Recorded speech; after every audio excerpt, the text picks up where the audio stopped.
Rumaragas ang pagpapala po sa ating lahat para sa ating pag-araw-araw na talata. Tayo ngayon ay nasa Exodus Kapitulo 10 simula versikulo 13 hanggang versikulo 20. Itinaas nga ni Moses ang kanyang tungkod. Maghapot magdamag na pinaihip ni Yahweh sa buong Ehiptyo ang hangin mula sa silangan. Kinaumagahan, tangay na ng hangin ang makapal na balang at ito'y dumagsa sa buong Ehiptyo.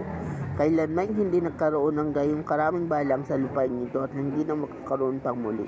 Nangitim ang lupa sa dami ng balang. Inubos ng mga ito ang lahat ng halaman, pati mga bunga ng kahoy na hindi nasira ng ulan ng yelo. Ang punupat walang halaman o punong kahoy ng naiwang may dahon sa buong lupain. Dali-dali ipinatawag ng Paraon sina Moses at Aaron. Sinabi niya, nagkasala ako kay Yahweh na inyong Diyos, gayon din sa inyo. Patawarin ninyo ako at ipinakikiusap kong idalangin ninyo kay Yahweh na alisin na sa akin ang napakabigat ng parusang ito.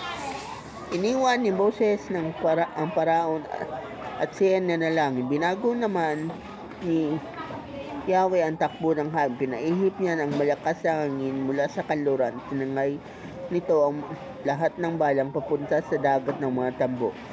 Isamay walang natira sa Ehiptyo, ngunit ang Paraon ay pinagmatigas ni Yahweh. Hindi niya pinayagang umalis ang mga Israelita. So sa passage na to, inamin na ng Paraon na siya ay nagkasala sa Diyos. Pero kailaunan ay nagbago na naman ang kanyang isip at hindi niya naman pinayagang umalis at magsamba yung mga Israelites. So, ang warning dito sa mga leader na kalabel na halos ng Paraon o magkastang katulad ng Paraon, asahan yung mapaparusahan din kayo. At hindi lang kayo at ang inyong mga mamamayan. Kumbaga, kung ano ang desisyon ng isang leader, ito ay nakakaapekto hindi lang para sa kanya, kundi sa kanyang nasasakupan. So, kung ang leader mo ay katulad ng Paraon, asahan mong ikaw at ang iyong leader at ang kanyang nasasakupan ay mapaparusahan din.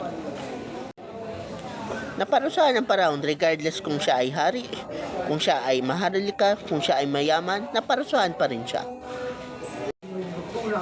Kaya warning to sa lahat ng mga leader na wag tularan yung Paraon. Kasi pag tinularan mo ang Paraon, asahan mong mararanasan mo ang kaparusahan galing mismo sa Diyos. At hindi lang ordinaryong kaparusahan. Ito ay mas mahabang period ng kaparusahan. Prolonged period of punishment.